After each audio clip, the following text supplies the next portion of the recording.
open player, any form of player really, as a musician, we have to make sure that we have to take care of our instruments and give them a little bit of love every now and again.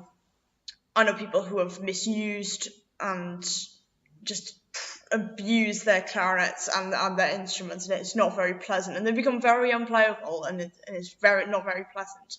So this video is about general Clarinet TLC for the most part, and just probably things that you guys can consider when taking care of your instruments as well. So we have our oh so wonderful mouthpiece, our saviour, our best friend, our producer of sound. One of the main thing. This is the part that people don't look after. This is one of the most main parts of your clarinet, and it doesn't get looked after. It's silly. If you've got big teeth like myself, make sure you have this oh so wonderful cushion. You can get them absolutely anywhere. You can get them in music shops. You can get them off of Amazon. And yeah, this kind of gives your embouchure your general support, and also this prevents any like dents to the actual plastic of your mouthpiece, because if that gets dented, then you've wasted a lot of money. Do not bathe this in warm water. Always wring it out with some form of kitchen towel and lukewarm/cold water. The cork is the most important part of your entirety of your clarinet. It is your best friend. If it does get damaged, your playing can be affected, because if it gets broken, it's not connected to the barrel, and it can really affect your sound. When you grease your cork with lovely cork grease, you want to make sure that you don't build this up, or otherwise you end up with this little build up on the rim of your clarinet, and we really don't want that, because that also doesn't connect. Yeah. The barrel. The barrel is also your best friend. Your barrel and mouthpiece go so well together, and they are best friends. You generally wring this out with the rest of your clarinet after you've practiced or played. You wring it down downwards. You do not wring it from the mouthpiece down. You wring it from the bell up. And because with wooden clarinets, plastic isn't so much a problem, but if you've got a wooden clarinet, it can go against the grain of your clarinet if you're not careful, and it can really, really damage the wood as well. It's not just on the inside, but on the outside as well. Your upper joint. This is the start where all your keys are, where all your notes start. Make sure all your screws and springs are in place. They are responsible for your note making.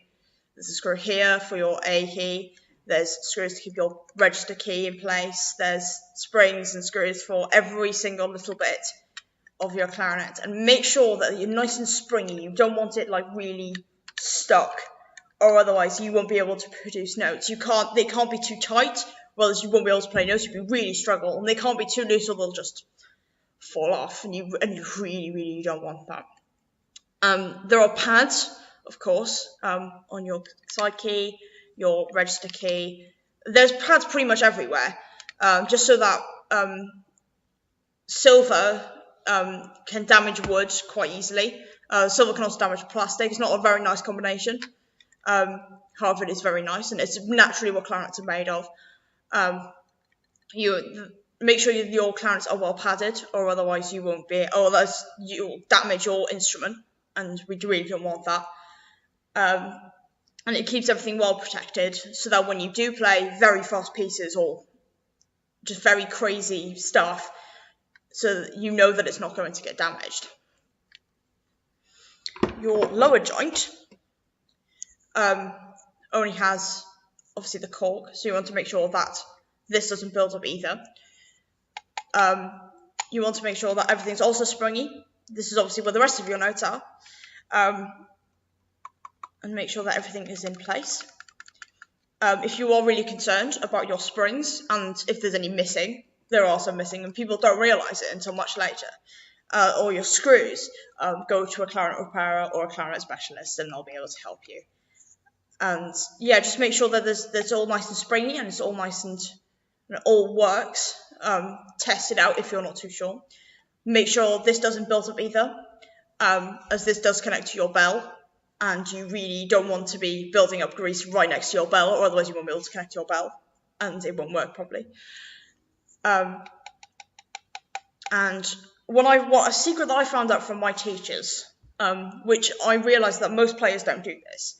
When you press your wonderful B key down, which plays an oh so wonderful B natural or a constant A, you have to make sure that you both these lovely springs match down quite equally. And I don't know if you can see, but mine aren't that equal. But they can't be too out of line, or otherwise, when you press it down, it won't cover all of the holes, and that's a massive trouble as a clarinetist, because this is your main key. To play this note. You obviously have this note which connects to the same springs, but obviously if they aren't working properly, then you can't use that note, and it's used in pretty much every single piece of repertoire ever.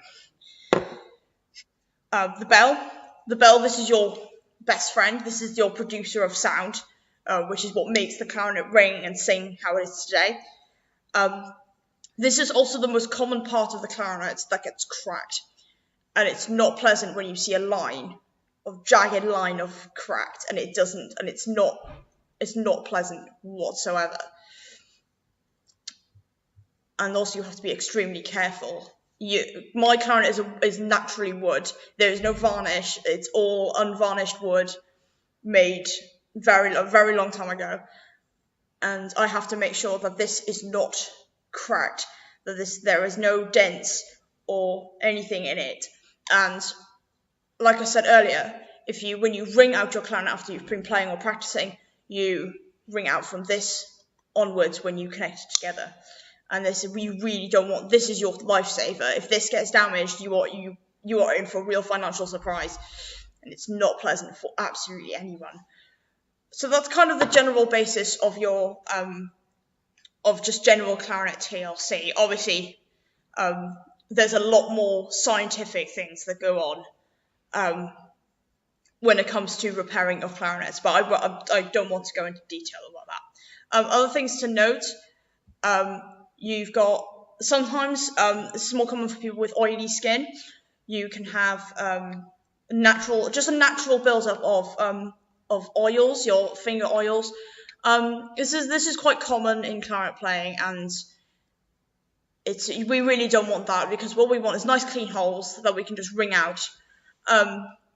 Very, very easy thing to solve. Get a cotton bud, put it in a little bit of water, and you just ring it out with a cotton bud, and this should be nice and clean for you. Same with the lower joint as well, as with very oily fingers, you really don't want that. And this is quite optional. And there's the other thing that's very optional if you really want your clarinet to really shine. It's not necessary, but I feel that as someone who performs a lot, I want to keep my clarinet nice and shiny, nice and clean. And obviously under the advisory of your teachers, don't take my word for this, is to add a bit of silver polish. All keys, or most keys on clarinets, are made of silver, so you can really polish. You could polish it if you'd like, just to kind of make it that little bit extra, and also keeps keeps the silver of your clarinet as well. And also sometimes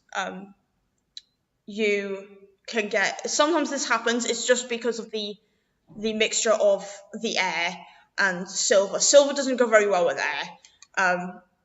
Sometimes you can get keys which go black, and it looks really disgusting and horrible.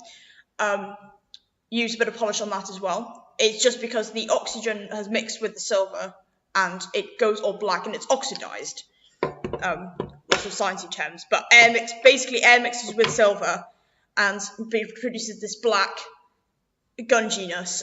It's not permanent, so don't panic. Just put a bit of silver polish on it and it shouldn't be a problem. And that's it really. That's all for Clarinet TLC. So thank you very much.